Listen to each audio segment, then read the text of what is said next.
Welcome to my views and news. Some news stories for you. Firstly, uh, tension is being reported on two Ethiopian borders: Ethiopia-South Sudan border and Ethiopia-Sudan border. In separate incidents, uh,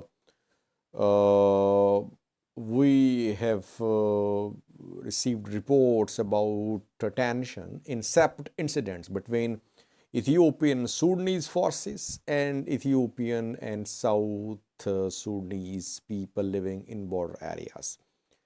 Secondly, Orthodox Church of Ethiopia is raising money for those who were killed by security forces in confrontation with security forces in RC.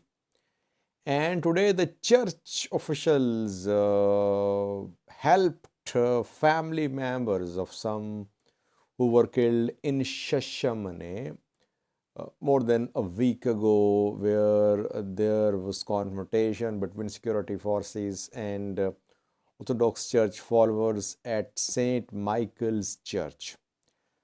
Thirdly, viewers, Tigray, where a protest rally was held in a town, small village to the east of Adwa.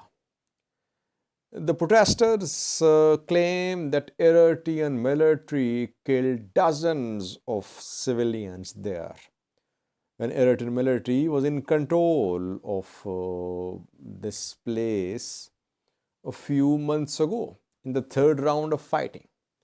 And lastly, viewers, Somalia's soldiers, more than 5,000, have returned from Eritrea after 3-year-long training in Eritrea.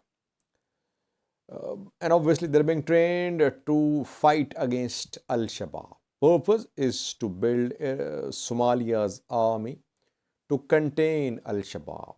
But on Sunday, these Eritrea-trained Somalia soldiers were involved in a clash with police in Mogadishu, and they killed a university student in Mogadishu. Details for you. Firstly, viewers, Ethiopia-Sudan and Ethiopia-South Sudan border, two news stories. First one is from Ethiopia-South Sudan border. From South Sudan, we know that fighters keep on entering Ethiopian territories. They mostly enter Gambela and sometimes southwest regional state of Ethiopia. Mostly they're involved in lootings, they return. But a Foreign Affairs Committee of Ethiopian House of People's Representatives today disclosed that fighters from South Sudan entered the southwest region, Omo zone. They came so deep that they were around 150 kilometers deep into Ethiopia. Locals fled. These South Sudanese fighters took control of Ethiopian territories deep into Ethiopia. And they are entering this area. They have entered this area because the area has gold mines. And the route is used for arms trafficking too. Thousands of locals displaced. South Sudanese fighters in control of a town, and they have renamed the town. Ethiopia Reporter, a magazine, reported as well that the South Sudanese fighters have renamed the town. It means that they have been here for some days. And secondly, where is border force? Ethiopian National Defense Force, its duty is to protect Ethiopian borders. But problem is that there are so many conflicts ongoing, or there were so many conflicts ongoing in Ethiopia, that from border areas, ENDF had to be relocated. like we saw on Somali region, Somalia border. ENDF was removed and Al-Shabaab tried to enter Somali region a few months ago. Same happened here.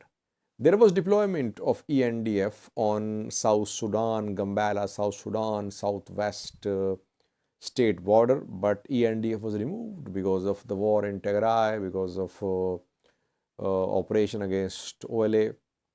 And fighters from South Sudan, they took advantage of this situation and they entered, and now they are in control of Ethiopian territory.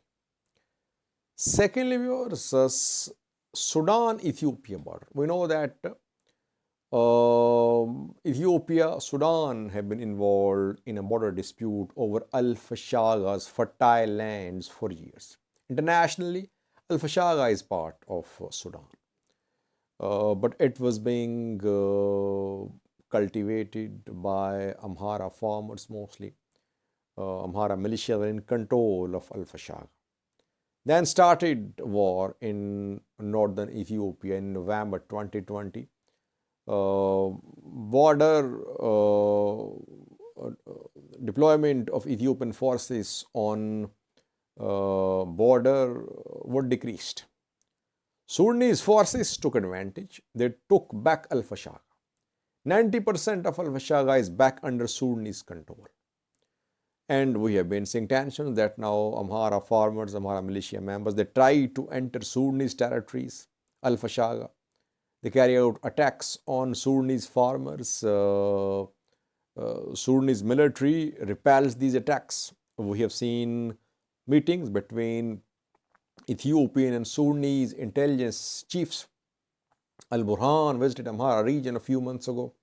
PM Abiy was in Sudan last month, and in all these meetings, the two sides agreed on resolution of this border issue through dialogue. Because border is not properly demarcated, Sudan-Ethiopia border. But issue is still unresolved. Now, Sudanese sources are reporting that Ethiopian fighters entered Basinda locality in Sudan. They seized hundreds of cattle. Then from Shaibit, where there is a Sudanese military camp, Sudanese military took action. It advanced towards the area of conflict. Ethiopian fighters retreated and 100 cattle were recovered. But 300 cattle heads were taken by these Ethiopian fighters back into Ethiopian territory. So tensions there on Ethiopia-Sudan border because issue is unresolved, border undemarcated. That is why we keep on seeing this issue. There was exchange of gunfire, but no casualties so far. Secondly, viewers, Orthodox Church of Ethiopia is trying to help the family members of those who died, who were injured in Shashemene, in RC, West RC, where more than a week ago, around 10 days ago, there were clashes between Oromia region security forces and Orthodox Church followers when Oromia region-based Orthodox faction tried to take control of St. Michael Church in Shashemene. And St. Michael's church priest Harig Wayne was killed defending the church.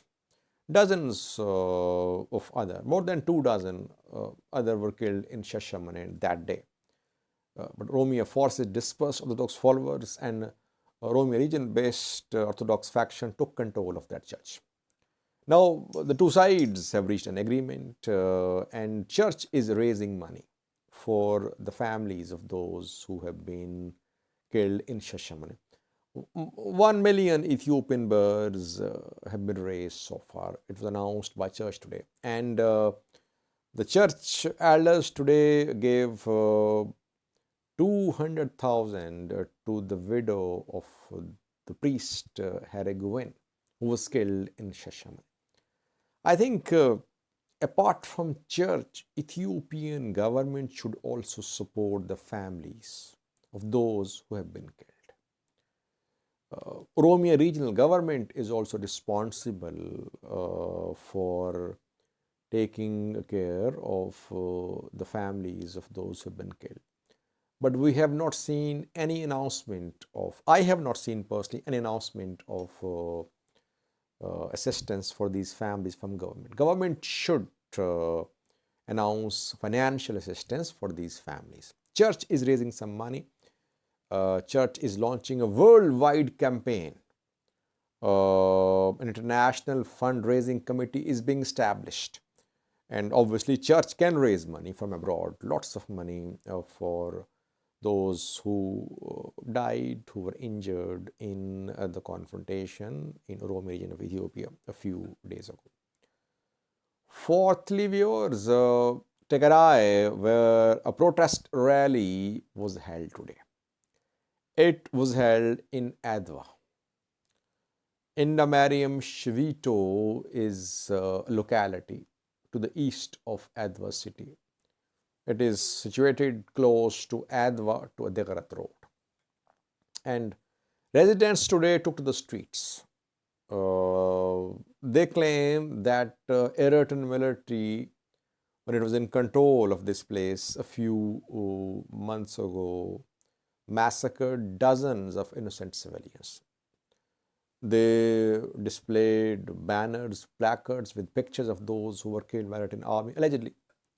And they demanded an international inquiry into the killings of civilians in Indamariam Shvito, allegedly at the hands of Eritrean army. Now, no statement from Eritrea is expected. Eritrea denies. If you remember Isaias Afwerki's interview, his press talk in Kenya, he had said, these allegations of atrocities are just a fantasy by a factory which manufactures false claims. TPLF is referring to. Now, who will conduct international inquiry? Obviously, UN Inquiry Commission, which is already doing it, but it is not being allowed to visit Tigray. Ethiopian government is opposing the work of this commission. From day one, Ethiopian government has been opposing the formation, the funding for this commission. Tigray was very vocal, supporting the commission, but lately Tigray government has gone silent. It is not taking up this issue that the commission should visit Tigray and investigate. Tigray government is now in perfect agreement with Addis Ababa, with Ethiopian federal government. And the federal government is reportedly doing some lobbying.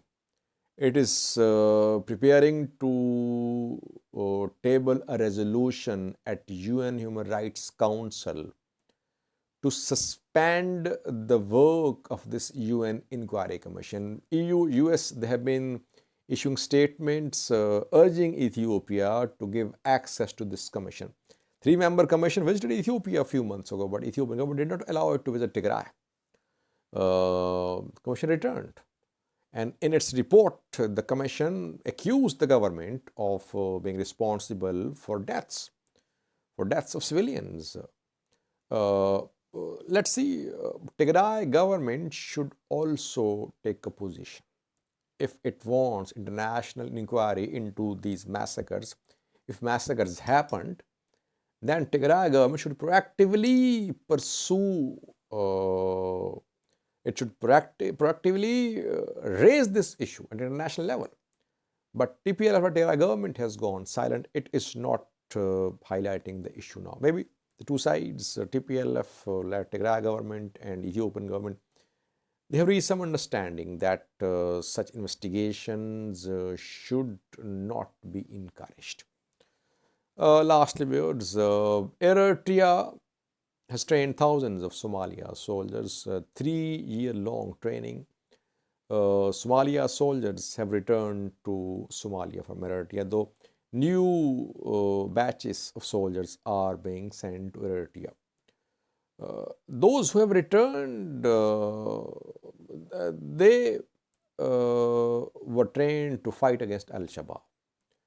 We don't know if they're being deployed at front lines or not, but in Mogadishu, these Eritrea Eritrea-trained Somalia soldiers were involved in a confrontation with local police.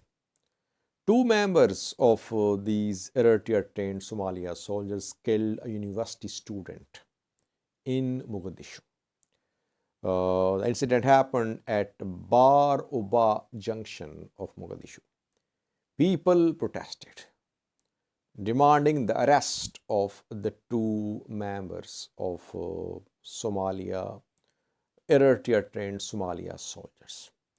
When police tried to arrest the two soldiers, it led to confrontation. There was exchange of gunfire reportedly. Eritrea is known for professional training of soldiers in the region. We're not saying Eritrea is training soldiers at the level of advanced countries of the world, but in the region, Eritrean trainers are known that they train soldiers and they enforce discipline. But discipline is missing in Mogadishu when these Somalia soldiers have returned. Now they have killed a university student and they are confronting Somalia's police.